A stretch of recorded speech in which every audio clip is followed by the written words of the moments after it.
76% of Americans no longer support arresting and jailing marijuana smokers, and nearly as many support the medical patients having access to medical marijuana. And over 80% of our citizens now believe the war on drugs is an ineffective failure. So the question is, when will the government's misguided war on adult marijuana smokers finally end? When? Simple. When you and your like-minded friends, family, and coworkers get involved with an organization such as the National Organization for the Reform of Marijuana Laws, also known as NORML. My name is Keith Stropp, and I founded the organization in 1970. Contact us at NORML, toll-free, 888-67-NORML, or by visiting the organization's up-to-date webpage at www.norml.org.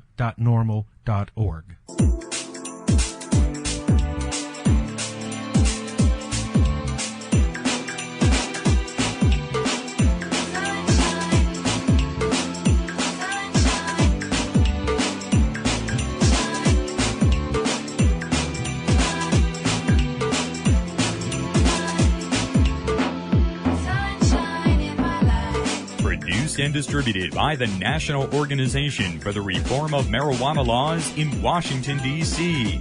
This is your daily audio stash, the growing truth about cannabis.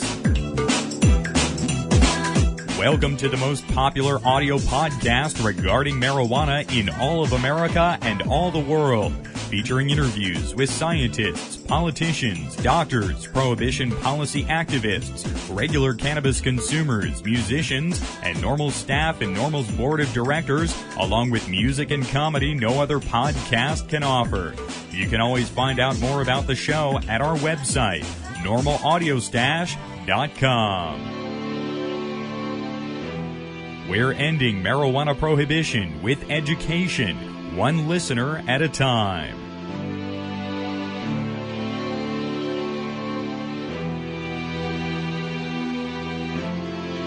Welcome back to NORML's Daily Audio Stash. Today, it is Tuesday, October 2nd.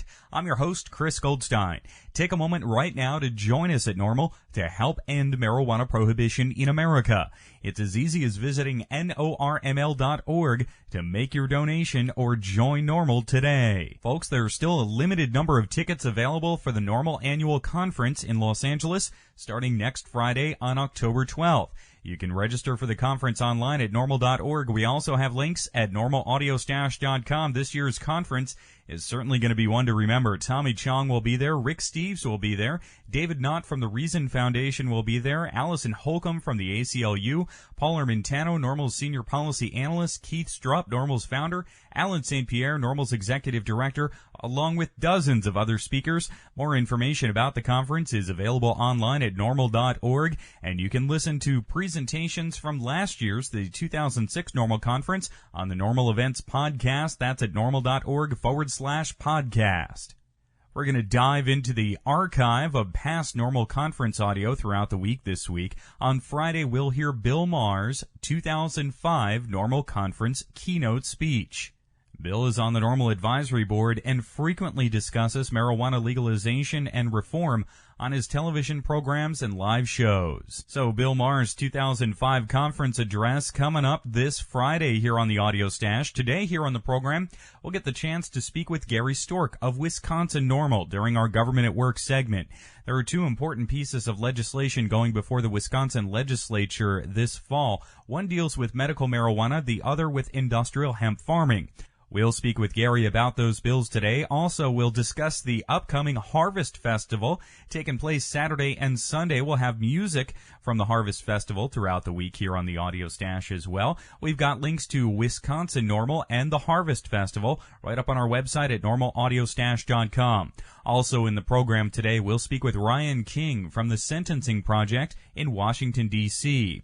He's co-author of a new paper, The 25-Year Quagmire, The War on Drugs and Its Impact on Society, really highlighting the 500,000 American prisoners behind bars for a prohibition-related violation. So Ryan King, later on the program today, we have links to that paper right up on our website at normalaudiostash.com. Tomorrow on the program, our Cannabis Science segment with Dr. Mitch Earlywine. We'll look at how teenagers are making the decision to use marijuana and other illicit substances. Turns out the DARE programs and other so-called drug education programs aren't having much of an impact on how people make that decision. That's tomorrow in our Cannabis Science segment. Let's open up the stash today with our Government at Work weekly segment.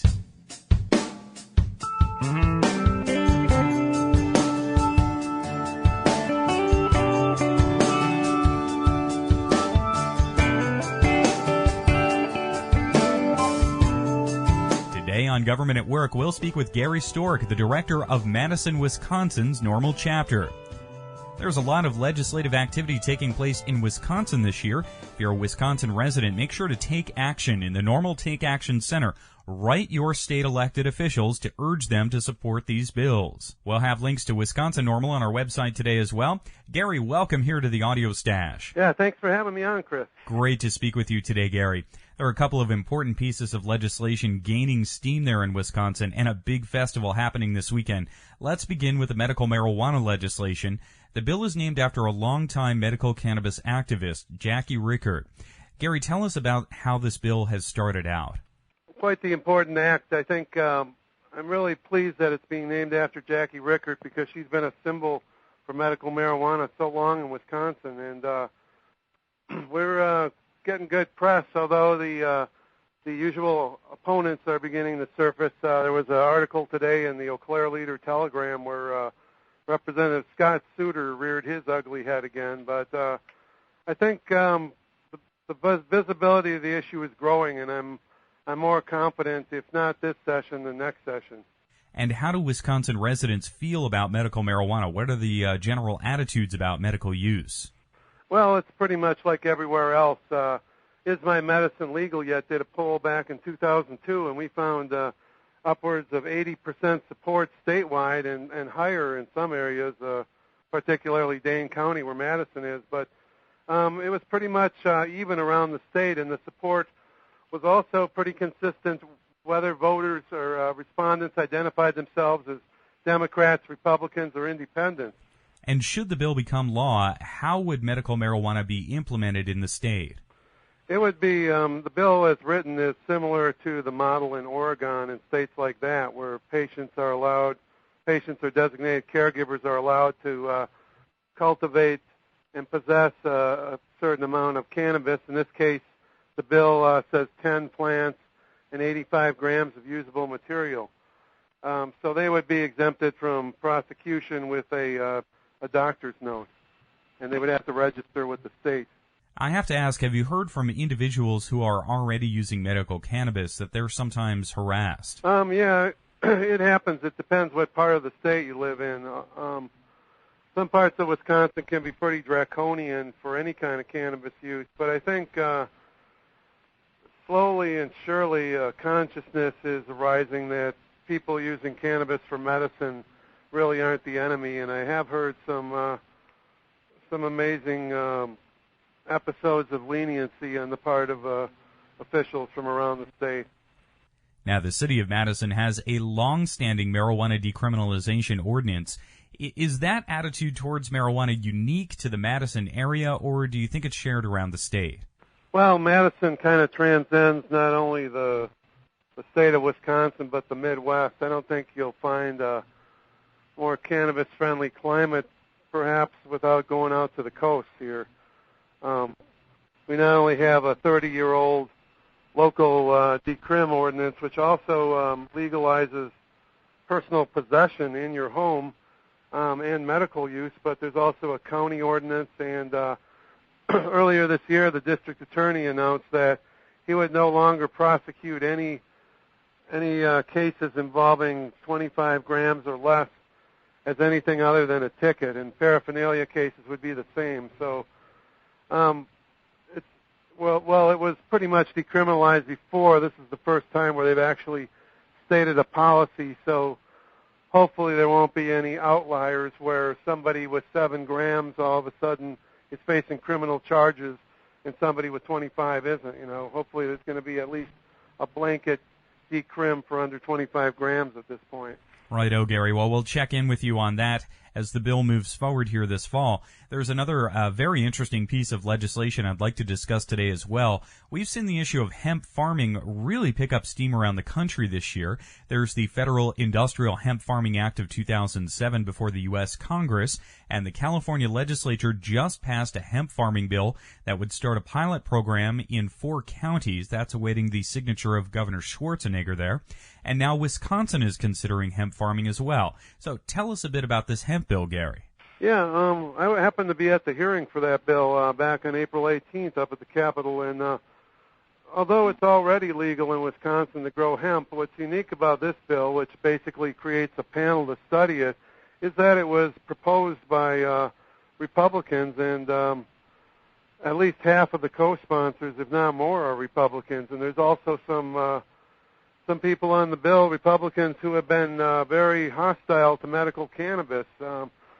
So it's good to see at least they're getting some idea that cannabis is useful when it can help out the agriculture and industrial sections of the state economy.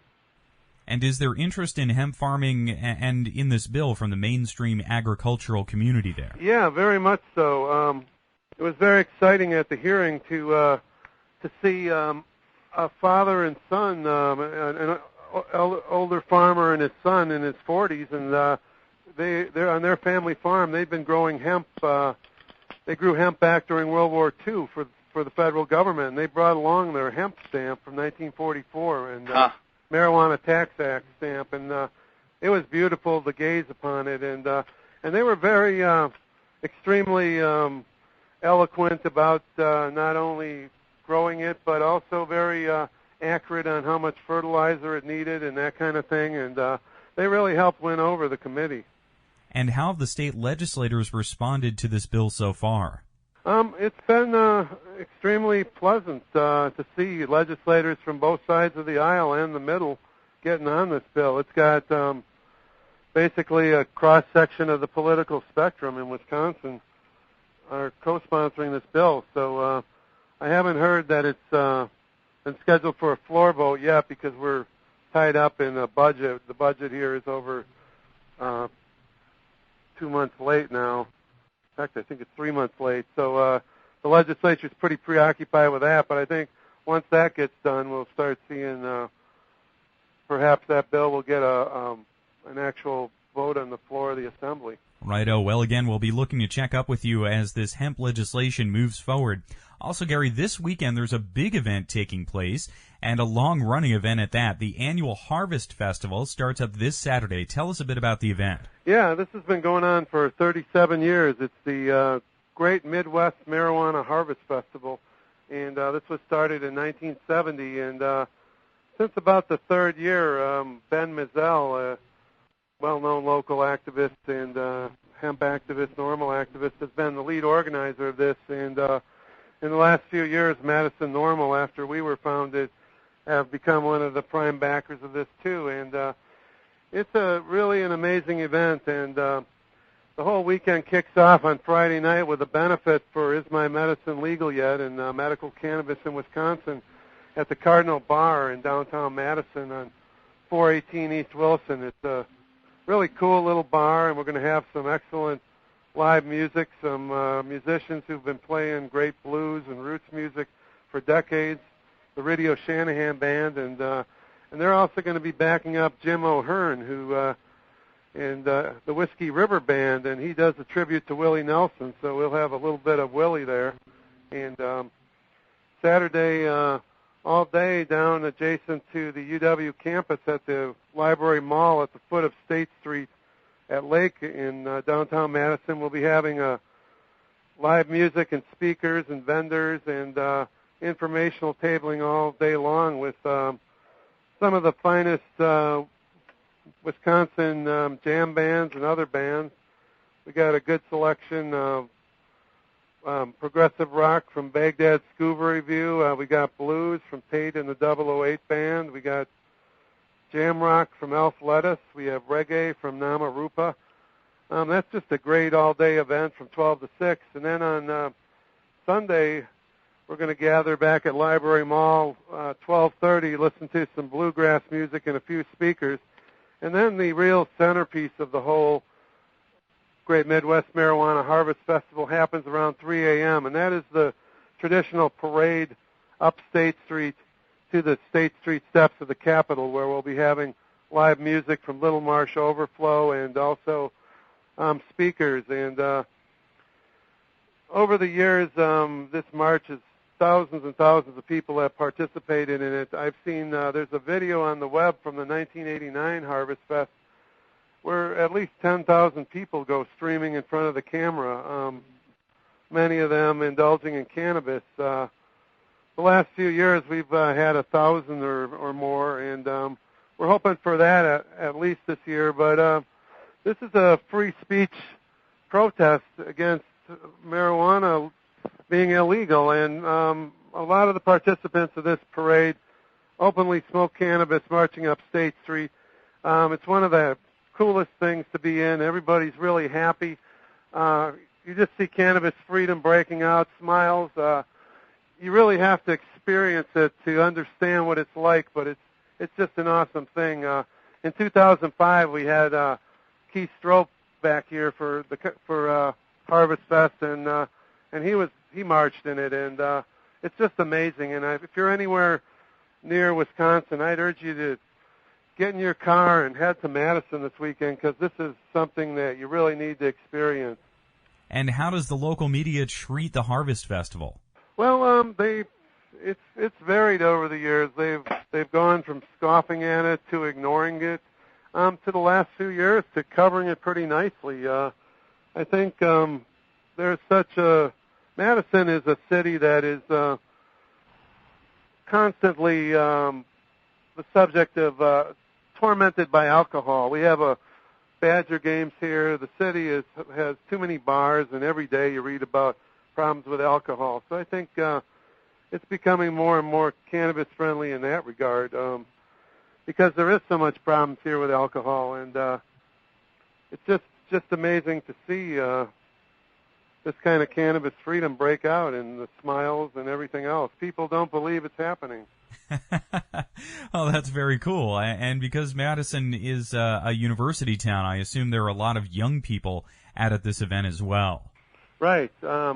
It's really the young people who kind of lead the way. It seems like the older people are afraid of getting photographed or something like that during the march, and but we've really been able to give it a medical spin the last few years too, and the press has talked to the patients, but it's also the personal freedom angle has really been going well with the press too, and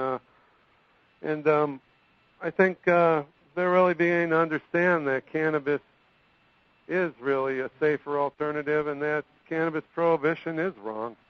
Now, we touched on the decriminalization ordinance in Madison, but this event really shows how much public support there is for marijuana reform in Wisconsin. Yeah, we have a really good Madison NORML chapter here, too. We meet the second and fourth Mondays of the month, so we'll actually be meeting on Monday night, and I hope everybody's not too tired after the weekend. But we get some real good turnouts. At our last meeting, we had close to 24 people there ready to offer their volunteer services to help make Harvest Fest a success. And we've been seeing real good numbers and a lot of interest. And we've also been tabling at a local theater productions.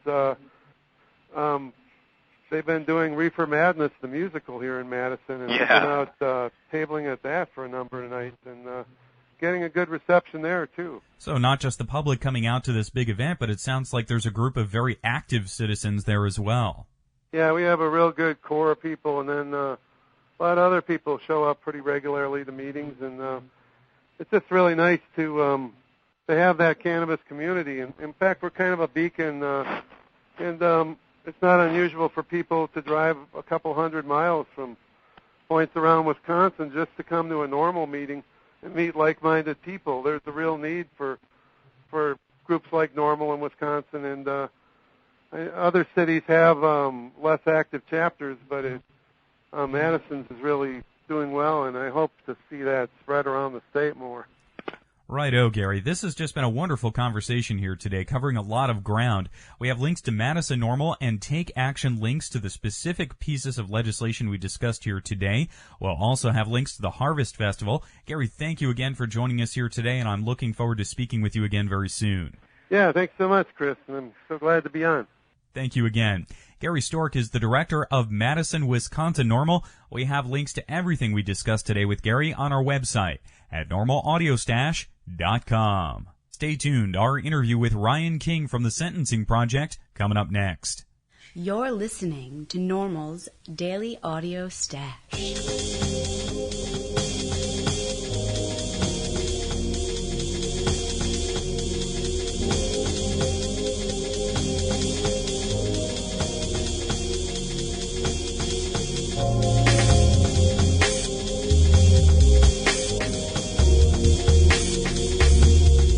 On the Audio Stash, we're going to speak with Ryan King of the Washington, D.C.-based nonprofit, The Sentencing Project, about a new paper he co-authored with Mark Maurer.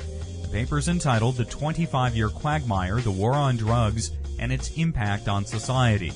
It details the 500,000 Americans imprisoned currently for drug prohibition-related offenses, and the paper calls for a new strategy. We have links to the paper today at normalaudiostash.com. Ryan, welcome to the program today. Thanks for having me on. Very good to speak with you today, Ryan. Thank you again for joining us. Now, tell us a bit of the overview here of this last 25 years of drug prohibition incarceration data. We wanted to pull together a collection of all of the official statistics that are available to create kind of a single go-to guide for what the drug war has really been over the last 25 years. I think there's a lot of rhetoric and misinformation that's passed around, and so we wanted to break it down and look at all of the stages from arrest through sentencing and incarceration, impact on community, so that any individual who really wants to get a sense of where we've come since 1980, since President Reagan declared the war on drugs, can get that sort of sense. And Ryan, in what period of time have we seen prohibition arrests go up the most? Or are we perhaps in the middle of that right now? Well, I think we're still in the middle of it. The attention is not the same as it was, let's say, 15, 20 years ago, but we're still, I think, knee-deep in it. What I think is most interesting is that the war on drugs is really divided up into two very distinct eras. After it was declared by the Reagan administration in the early 1980s, the emphasis at that time had been on marijuana. Around 1981, the majority of arrests were for marijuana. It switched dramatically during the 1980s, and we saw a decline in the number of marijuana arrests and an increase in the number of heroin and cocaine arrests, which I think really underscores the role of discretion among law enforcement, because there were no changes in drug use patterns that would really suggest that those dramatic increases and that dramatic change in the scope of law enforcement. And then suddenly, as if switching on a light switch in the 1990s, we saw a complete turnaround, and we saw the emphasis switch once again back towards marijuana, and that has continued to this day up until as recently as just a couple of days ago, where we see continued record numbers of arrests for marijuana. So we've really got, when we talk about the war on drugs, we've really got two very distinct eras that we need to discuss, and they both raise very important policy questions.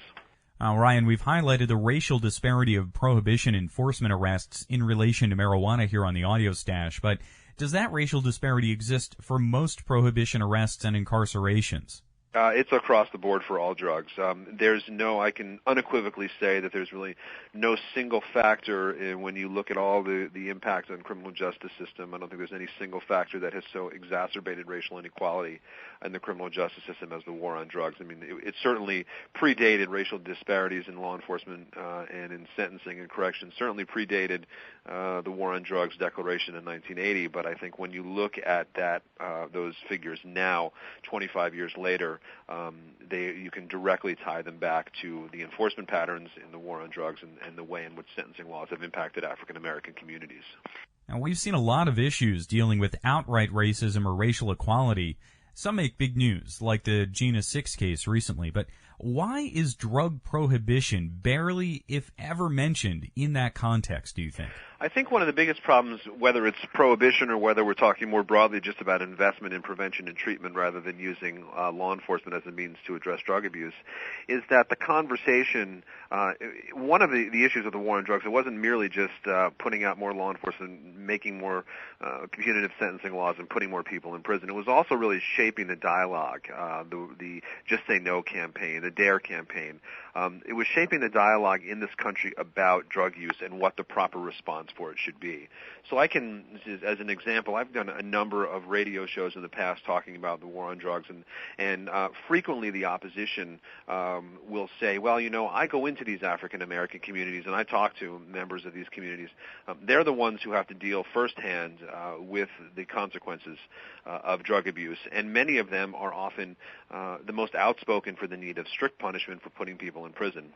And my response to that is that the discourse in this country is so narrow around drug abuse. It's been shaped in such a way that the only way you can address it is blocking people up.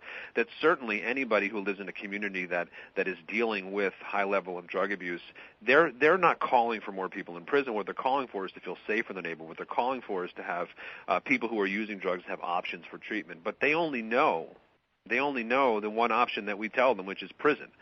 That's the way most Americans respond. And so I think we need to broaden the conversation. I think that in a lot of these African American communities, the fact of the matter is they deal with the criminal justice system, and they see that most people aren't getting treatment. They're being locked up. They're just being warehoused in there. And I think that ultimately, if we broaden the discussion to one of, would you like to see people locked up for prison? Would you like to see more investment in prevention and treatment? I have no doubt that in many of these African American communities, as well as I think in most communities across the country, the response would be, let's invest in prevention and treatment. Let's not be destroying families and communities.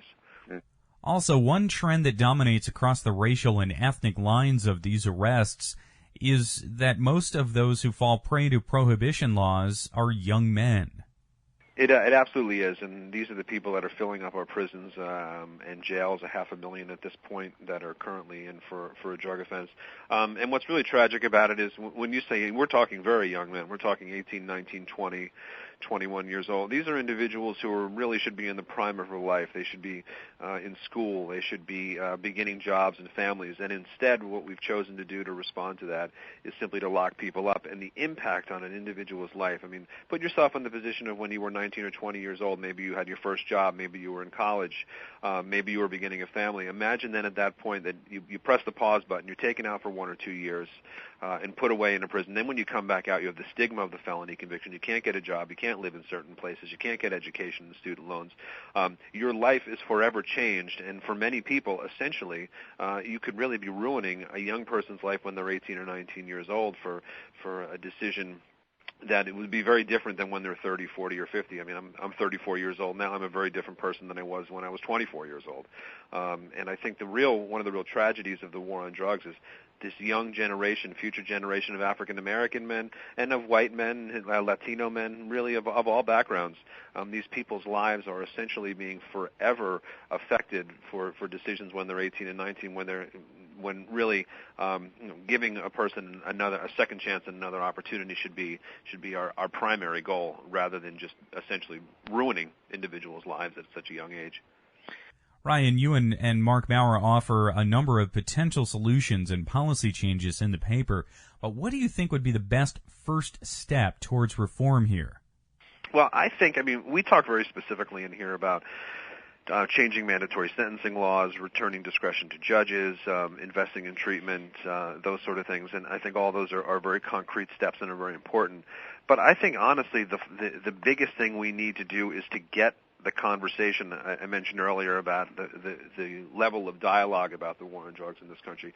We need to get people to speak about it differently. Now, when I work on a number of criminal justice issues outside of the war on drugs, and the war on the way that the war on drugs has changed in the public perception in the last 15 years is remarkable. I mean, if you go back to when the first Bush was president, and you can remember that for most Americans in public opinion surveys, the war on drugs and drug abuse is considered public enemy number one. This is the biggest concern.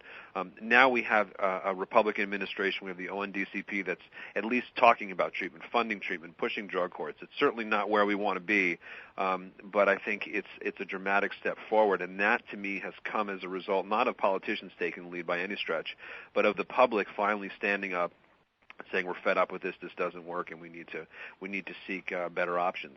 So my goal is to continue that discourse, to get more people talking about it, to ensure that when research comes out that shows that there are better ways to deal with drug use in this country, when there are deprioritization of marijuana enforcement in certain jurisdictions around the country, when there's diversion programs, alternatives to incarceration that are coming up, when law enforcement leaders are taking progressive steps, and individuals are thinking more broadly about better ways to address drug use. Those are the kind of things we need to highlight. We need to make sure that everybody in America knows about them, that these aren't little pilot programs that exist in isolation somewhere, but these are really important decisions that are being made that everybody should be looking towards. So that, to me, is to continue the conversation we're having right now and continue it going forward, because I do think, without question, that it's the public that will really lead for change. And do you think this issue is something that demands large civil rights demonstrations? Can these reforms come from lobbying local and national elected officials, or is this issue something that big-name politicians really need to take on before we see some progress? I think it's a little bit of everything. I think that the battle, the war is big enough that we need to fight the battle on a number of different fronts. And so we do need to have people lobbying Congress. We need to really push the financial impact. I mean, that's what's gotten a lot of Republican leaders and conservatives to come out critical of the war on drugs. And I think we need to continue to push that angle. So it's not always going to be, we need to find the common ground that's going to get individuals to realize how wrong-headed the war on drugs policy has been pursued over the last 25 years and how ineffective. And so for some individuals, it's going to be a social justice issue. For some individuals, it's going to be a civil rights issue. And for some, it's going to be a purely fiscal issue. And we need to find that common ground and pull together all those different unlikely allies to get them together. The fact of the matter is that the war on drugs is so pervasive, it has affected so many people, and it goes into all different spheres of life. So for people who work on housing issues, on education, on health care, on community reinvestment, all of those individuals may not think of the war on drugs as something they should be paying attention to, but it is. And so it's our job for those who do work on this issue to reach out to different organizations, different constituencies, find common ground, and get those people, bring them into the fight as well. Righto, Ryan. Well, this has been a great conversation here today. I can't thank you enough for joining us here on NORML's Daily Audio Stash. Yeah, anytime. Thanks for having me. Thank you again. Ryan King is with the Washington, D.C.-based nonprofit The Sentencing Project. His new paper, co-authored with Mark Maurer, is The 25-Year Quagmire, The War on Drugs and Its Impact on Society. We have links to it right up on our website at normalaudiostash.com.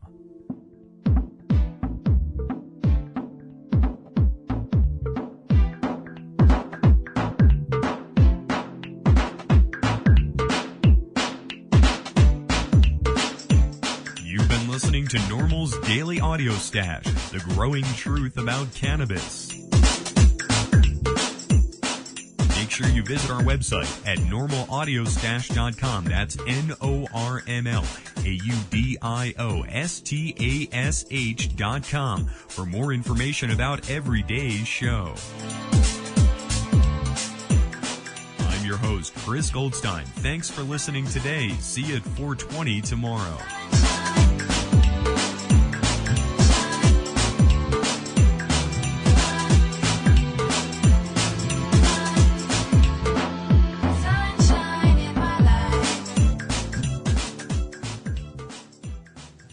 The podcasting technology of NORML is made possible by Red Aphid Interactive Media. More information at redaphid.com.